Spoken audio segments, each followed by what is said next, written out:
اتفاقات جام جهانی کالاف قسمت دوم. موومنت خرگوشی پلیر فیلیپینی در برابر بقیه پلیرها.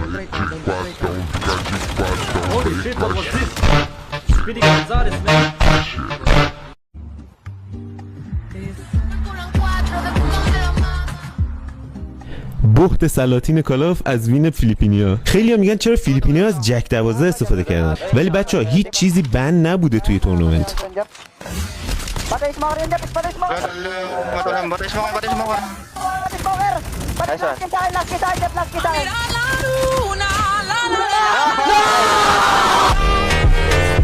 اینجا رو یادتونه بهش خندیدیم؟ این وکتوره که داره تا لحظه آخر از دوستش که ناک شده دفاع میکنه.